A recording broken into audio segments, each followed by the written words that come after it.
Hey there, my name is Aisha Ochoa, and once again, I'm here to talk business with you. Now, we all know that wisdom is profitable to direct, and the financial capacity to set up a business is good, but the structural know-how is even better. For that reason, I want to introduce my new book to you titled General Contracts in Commercial Transactions. A business is a forever venture that must be set up with the highest level of intentionality, dedication, and careful grit. Now, when a business is not, positioned rightly with the necessary tools for it to thrive, it has automatically been set up for a downfall. One of the tools necessary for any business to thrive in the business world is a properly drafted contract for every business transaction. Now, this leads us to our discussion on contracts.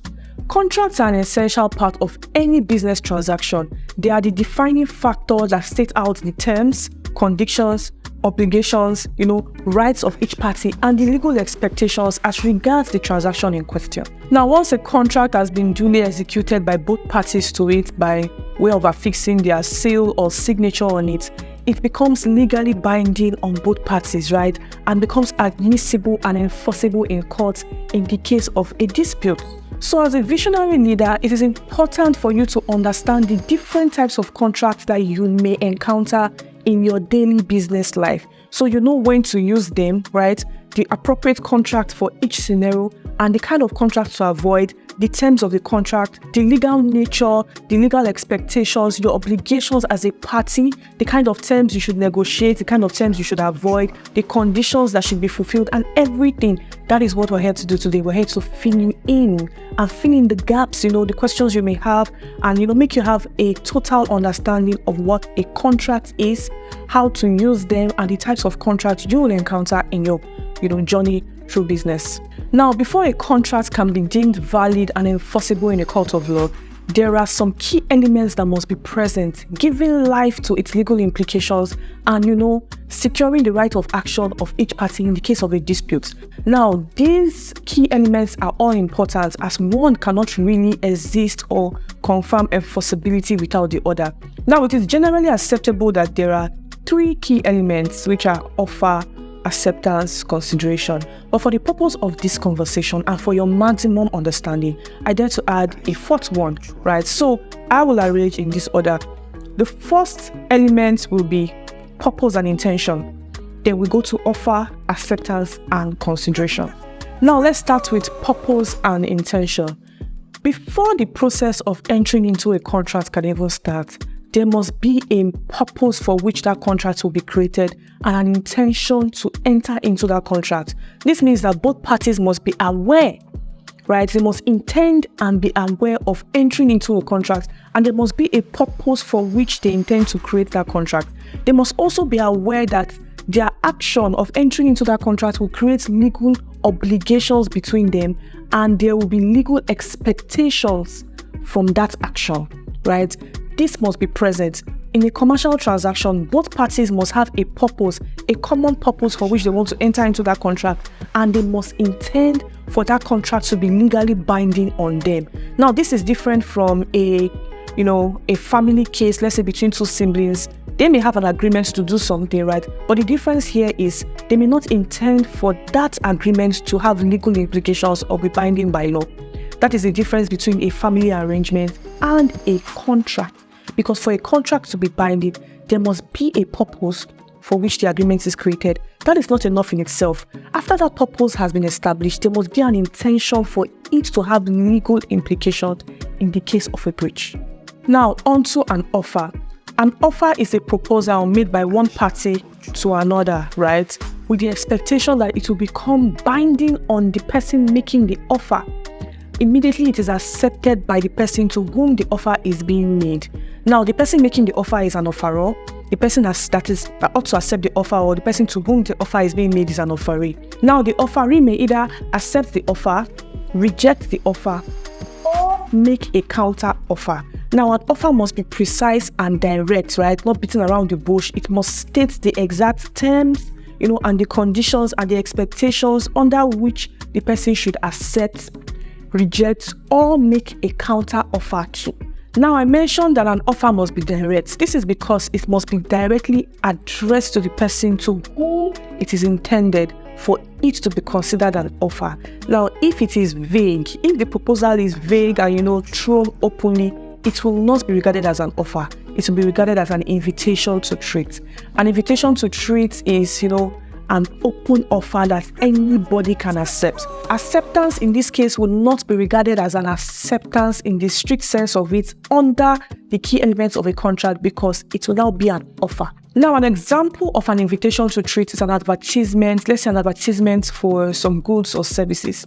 In this case, the advertisement will be considered an invitation to treat. Or you may think it's an offer, but it is thrown vaguely to anybody that cares to participate. Now, what is applicable here is once that invitation to treat has been set out, anybody seeing it and showing interest will be making an offer that will now be accepted by the person who set out that invitation to treat in the first place before consideration can be furnished. The difference between an offer and an invitation to treat is, in an offer, there is an offeror who directly makes a proposal to an offeree, who will now accept, reject, or make a counter offer back to that offeror. But in an invitation to treat, the person who ought to be an offeror is throwing the proposal vaguely to anybody from the public that is interested in participating, right? So anybody can participate. Now, the person interested in participating will now make an offer to the person who set out that advertisement, right? For example, if you see this pen, if you see the advert of this pen on television, right, details are placed there, you have an opportunity to contact the distributors or the manufacturers of the pen. That advertisement you saw is an invitation to treat. So when you see it, you like it, you want to get the pen, you will make an offer to the distributors or the manufacturers that place that advert. They will now accept your offer, right? Now, that is a different dimension from the offer we mentioned earlier.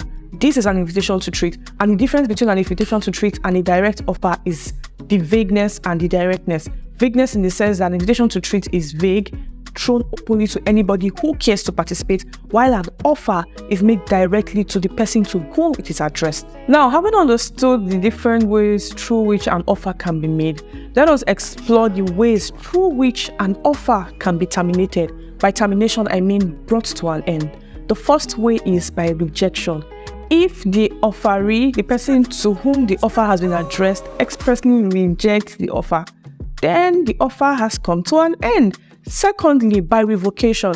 Now, if the offeror at any point before that offer is accepted by the offeree revokes it and say, you know what, initially I was interested in entering into this contract, but at this point I don't think I want to enter into this contract, and the offeree has not yet accepted, then the offer can be revoked. The third one is by death of either the offeree or the offeror.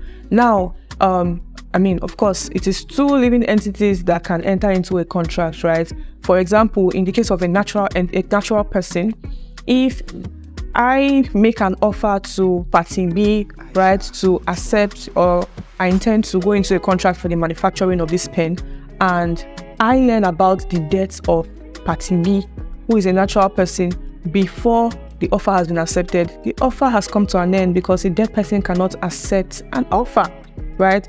In the case of a company, if the company to whom I make that offer has suffered a legal debt, the offer cannot be accepted by the company, so that offer has come to an end, right? The fourth way through which an offer can come to an end is lapse of time.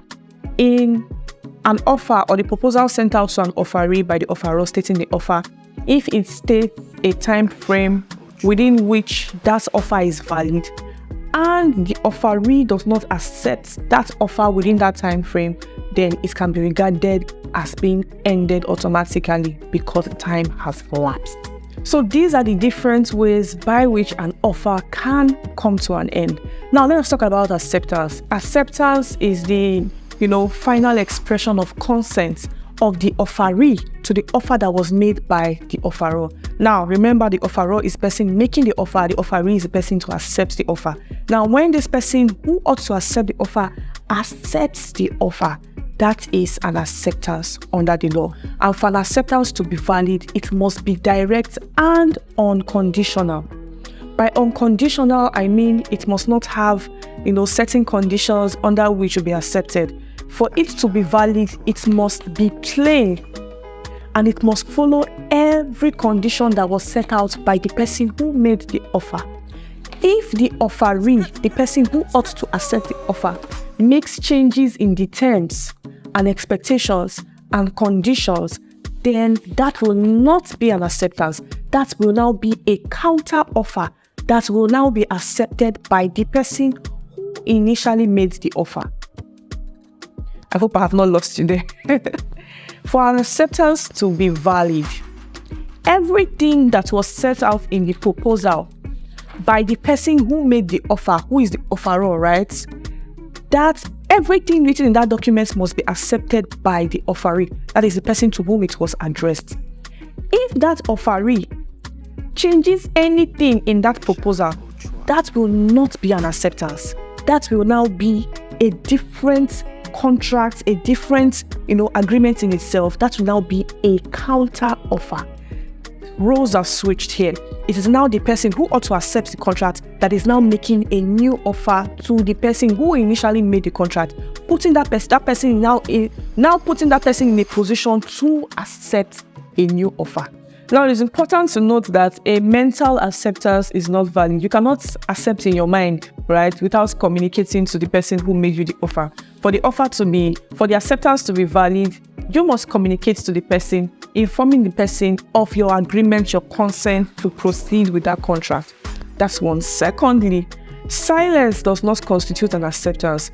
The mere fact that you saw the proposal, you liked it, and you just kept quiet, hoping for everything to proceed, does not constitute an acceptance, because for an acceptance to be valid, the person who made the offer must be aware that you are accepting that offer, or that you have accepted that offer. That is the only way it can be established that, an acceptance must be made. A written communication, a form of expression must be made to show that you are on board. That is the only way an acceptance will be valid.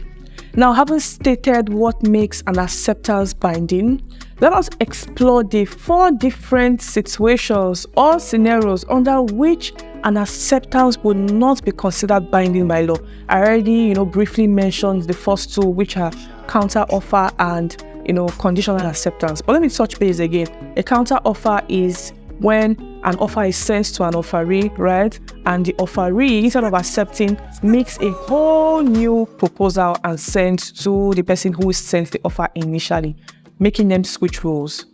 Now, on to the second one, a conditional acceptance. A conditional acceptance is one that, attaches an obligation before it can be considered accepted. For example, you want me to go into manufacturing of this pen with you, right? And I'm telling you, okay, before I go into manufacturing of this pen with you, we must first of all make 1,000 covers for me to know that you are serious about manufacturing the other parts of the pen. So before you can consider me on board in that contract, you must first of all fulfill that obligation, that condition that will bring about that acceptance. After that condition has been fulfilled, then we can now say the acceptance is valid. But before that acceptance will be valid, that condition must be fulfilled. Until that condition is fulfilled, that acceptance cannot be determined valid by law. That is what a conditional acceptance is about. The third one is an acceptance in ignorance of offer. A person cannot accept an offer that the person is not aware of, right? So you cannot deem an offeree to have accepted an offer you sent, expecting that person to be aware or to have received that offer when the person has not received it. So in that case, whatever acceptance you have programmed in your mind, or whatever time frame or expectation or condition you have programmed in your mind, cannot automatically induce that person's acceptance. For it to be valid, that person must be aware that an offer has been made to that person and the person was directly accept it. The fourth is a cross offer. The fact that Party A intends to produce this pen, right, and sends a proposal to Party B. And at the same time, where Party B was also thinking of producing this pen and also sends an offer to party A, both offers cross in transit and, maybe get to each person at the same time. The fact that happens, that it has been established that both parties, intended to do the same thing and intended to do it with each other, does not mean that an offer was made and they both accepted it. For an offer to be made and for an acceptance to be valid, there must be an offeror and there must be an offeree who has accepted the offer of that offeror. The fact that both parties had the same intention and sent offers to each other does not automatically make those two offers sent an acceptance. Now let's talk about consideration. A consideration is something of value in the eyes of the law that is exchanged between both parties for the solidification of the contract. Now it could be money, goods, services, a promise to do or a promise not to do something. And, the law requires a person who wants to institute an action for, the fulfillment of a contract to provide that he or she has contributed to the existence of that contract. Now, this is a consideration. In a commercial transaction, for example, a seller's consideration would be the promise to transfer the goods upon the fulfillment of the terms of the contract, or the promise to perform a service upon the fulfillment or the payment of a certain fee. That is a consideration, the promise to do something, right? Now, the buyer's consideration would be the payment of the contract sum. For example, let's say this pen costs 5,000 naira, right? The seller's consideration would be the promise to give me the pen when I pay the money. That is consideration, the promise to do something. Now, my consideration as the buyer would be my payment of that fee, expecting the transfer of the pen to me after receiving the money. So the consideration of both parties here are, number one, the promise to transfer the pen to me. Number two, my payment of the fee so I can receive the pen. That is consideration on both ends. That way, we can say a valid contract has been established because there was an offer, an acceptance, and consideration has been furnished. Now, apart from the key elements we have mentioned that gave birth to the validity of a contract, there are other elements, other points you must note that are important to also determine the validity of a contract because they may arise in the course of the contract or even during an action for the enforcement of the contract. Now, these points are, number one, the capacity to contract, anticipatory repudiation, material breach, common mistakes to avoid, the role of a contract in business transactions, remedy for a breach of contract, extinction of remedy, extinction of the contract itself, and the importance of legal advice in a contract. Now, under the law, there are certain types of people who enjoy special treatment, right, because of their vulnerability and their incapacity to enter into a valid contract or to make appropriate decisions for themselves. Now, these people are drunkards, illiterates, infants, and lunatics. Now, let's start with an infant. Under the law, any person under the age of 21 years is regarded as an infant and is regarded as not being able to validly enter into a binding contract. That's what the law provides. Now, onto an illiterate. The contractual protection of an illiterate can be divided into two parts. The first one is for oral contracts, the second is for written contracts. Now, under the law, when an illiterate person enters into a contract verbally, he is bound by every aspect of that contract because it is assumed that he entered into that contract based on his understanding. It is assumed that he listened, understood, and entered into the contract. He knew what he was getting into. So it does not matter whether the other party is more literate than him. As long as he heard the person speak, he understood what the person, said and entered into that contract, agreed to be bound by that contract based on his understanding, then he is legally bound by every aspect of the contract. Now, there are specific provisions of the law that are covered by the illiterate protection laws, right? That's going to be a whole video because we have to analyze everything. But the point here is, I want you to understand that there are two types of protections, one for written contracts and the other for oral contracts. For oral contracts, the person is bound by every aspect of the contract. But for written contracts, there are some provisions of the law that may govern some sections, that may cover some, terms, and, just some considerations. I will make a video on that, and I will break down each provision of the law in that video. Now, in the case of a lunatic, the contractual application can be divided into two parts, right? There will be the contract for necessaries and other types of contracts. Now, for contract for necessaries, the lunatic is expected to pay a reasonable price for the goods and services delivered to him during that period. Now, necessaries are things essential, goods and services essential for the lunatic's existence, because even a lunatic would eat, right? A lunatic would use drugs. A lunatic may need clothes. So those services and those goods delivered during that period, whether it was the person's lucid period or not, as long as those goods were delivered and services were delivered and they are essential for the person's existence, they are necessaries, then the person whom that service was sought from or goods were bought from ought to get a reasonable price for the services rendered or the goods bought. Now, for other types of contracts, the lunatic would be held to his or her own part of the bargain that were made during his or her lucid periods, right? Because lunatics may have lucid periods. Lucid periods are periods of consciousness, right? When they are sane, when they know what they are doing. So if during their lucid periods they enter into a contract, that contract will be binding on them, except they can prove that, number one, they did not know what they were doing, right? Or that the person with whom they made the contract knew they were incapable of entering into a contract at that point, right? But still made them enter into that contract. These are the only two ways that the contract will not be binding on the insane person, right? As opposed to the person he entered into the contract with. Now, the provision of the law for a drunken person or an intoxicated person is very similar to that of a lunatic. So contracts entered into during the person's lucid period, so the person was sane, right? The person was not in the drunken state, will be binding on the person. But if the person can prove that when the contract was being entered into, he did not know what he was doing, he was intoxicated, he was drunken, therefore the court may rule that it will not be binding on him. The court may also rule in his favor when he can prove that not only was he not capable of entering into a contract because of his drunken state, but that the person with whom he entered into the contract was aware that he was in a drunken state, then the law or the court may rule in his favor.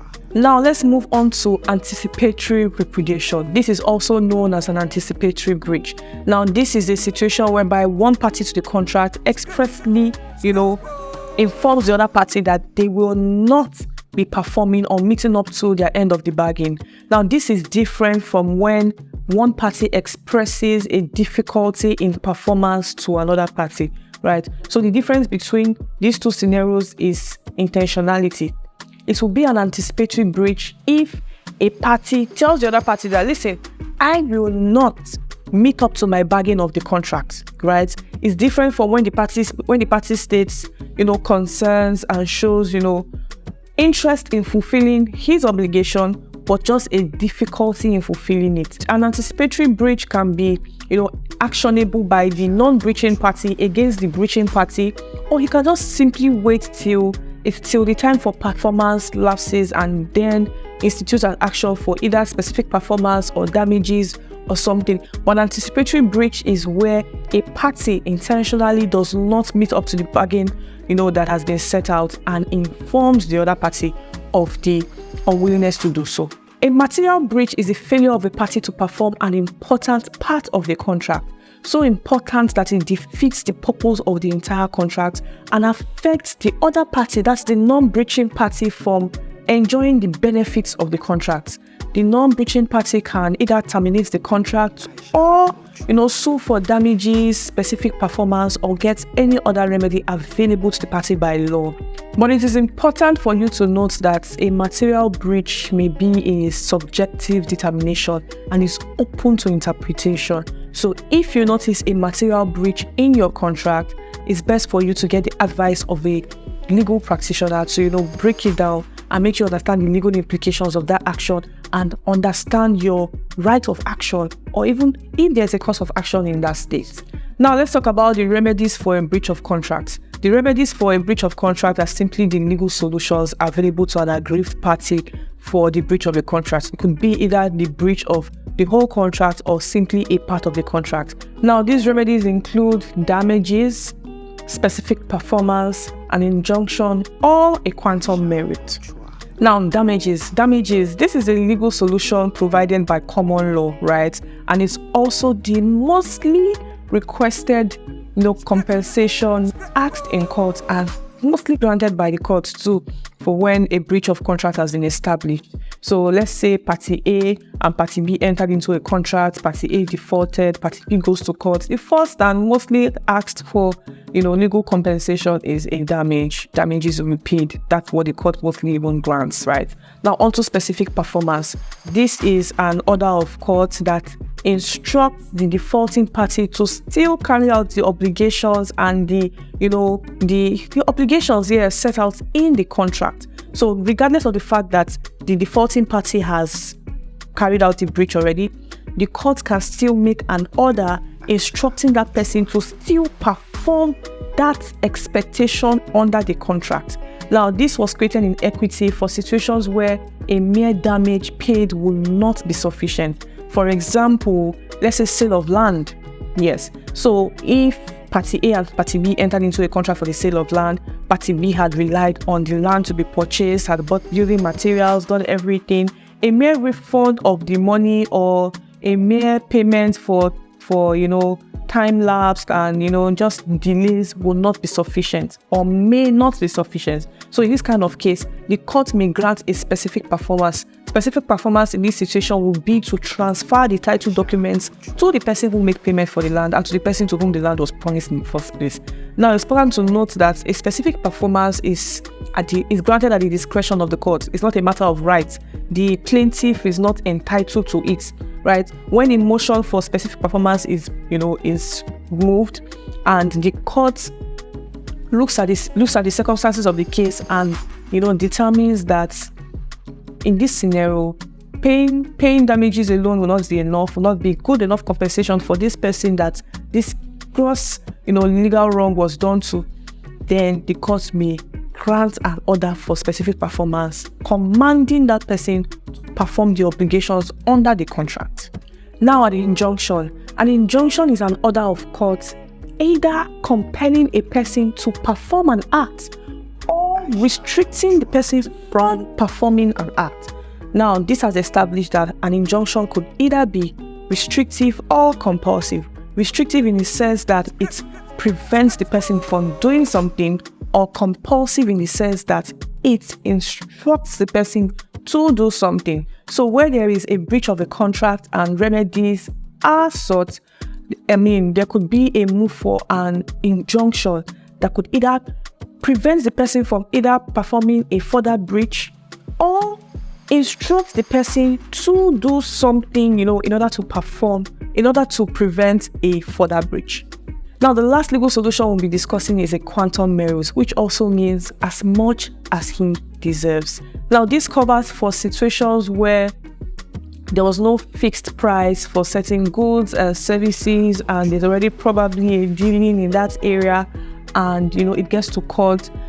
A party could request for quantum merit. Quantum merit meaning that the person wants to be paid for the worth of the goods, a fair price for the worth of the goods, or a fair price for the service that has been rendered. It can also cover for situations whereby termination happens halfway towards the completion of a job, right? Instead of being unfair to the party and saying it has been terminated or this has happened and for this reason we have to terminate, that person can, seek a quantum merit to be paid for the work done already instead of suffering a total loss. That is what a quantum merit is. Payment, a fair compensation for service rendered or goods delivered. Now, in Nigeria, under the laws of contracts and statute of limitation, the time frame within which a breach of contracts can be actionable is 6 years, after which it will become statute barred, right? Now, by statute barred, I mean, you cannot bring an action against the defaulting party because you have 6 whole years to bring your action. Now, this time frame will be determined by checking the writ of summons and statement of claims to see the date when this wrong was established, right, that gave birth to the right of actions. Now, when this is done, the dates that the writ of summons was filed will also be checked to see the time frame, right? If it goes beyond 6 years, then even if it's by 1 day, it will be deemed unactionable. So some lawyers may even calculate the hours. If it goes beyond 1 hour, 30 minutes, they will tell you it has become statute barred, and that would sweep away your case. Now, there are other situations that we may look at regardless of this statute of limitation. There are situations that may bend this statute of limitation, and give effect or give rise to new course of actions and right of actions, right? And this could be, number one, we're going to look at the effect of lapse of time. We're going to look at the effect of fraud. And we're going to look at the effect of the acknowledgement of a debt. Let's start with the effect of lapse of time. So we already established that failure to take action during the statutory time of 6 years would, take away the right of action once it becomes statute barred. By statute barred, like I mentioned earlier, it means that, the time has elapsed and you have lost your right of action. But let's look at the effect of fraud. It's a totally different case where fraud can be established. If it is established at any point, regardless of whether it has become statute barred or not, if it can be established that there was an element of fraud in, during when the contract was being conducted, then it will give rise to a new right of action that will now, give the aggrieved party an opportunity to represent the case in court, whether or not the 6 years has lapsed. If there's an element of fraud, if it can be proved that the direct party to the contract or his agents performed an act of fraud in performing the contract, then that will reopen the case to legal actions. Another element is when there is an acknowledgement of debt. Now, regardless of whether it has become statute barred, whether the 6 years have lapsed, if a debtor can acknowledge that a debt was being owed, then a new right of action will be raised. Now, it will be treated as if the 6 years have not lapsed. From the moment that debt has been acknowledged in writing by the debtor, then another 6 years will now, be generated.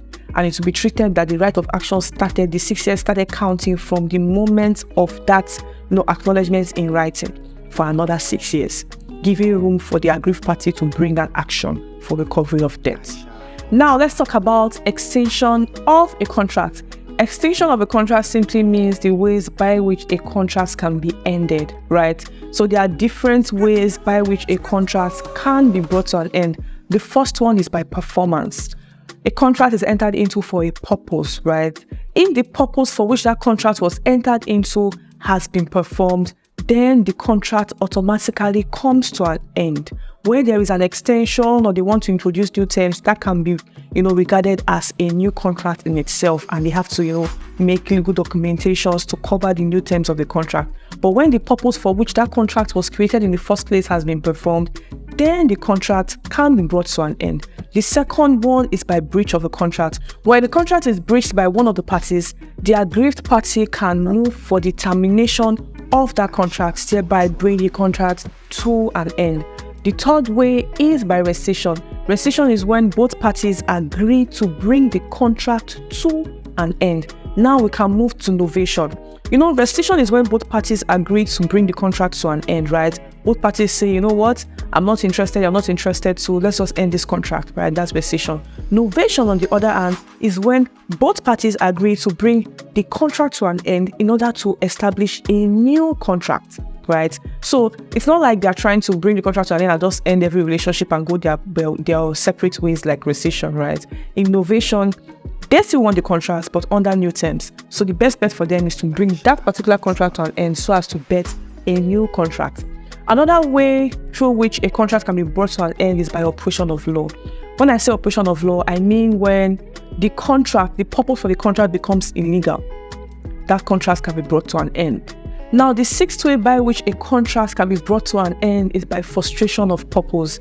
Now, if it can be established that, the purpose for which the contract was entered cannot be fulfilled, and it's not either of the parties' fault, right? It cannot be fulfilled because of circumstances beyond either party's control, then the contract can be brought to an end. So these are 6 different ways by which a contract can be brought to an end. The first we mentioned was what now? By performance. Second, breach of contract. Third, rescission. Fourth, novation. Fifth, operation of law. And sixth, by frustration of purpose. So all of these mentioned in this video are just a summary, right? Detailed summary of everything you need to know about a contract, about the general contracts you can encounter in the course of your business transactions, right? So these are the things you need to know. These are the key elements. These are the things that can bring an offer to an end. These are the things that can make an offer binding, that can create an acceptance or make an acceptance, unenforceable or not binding.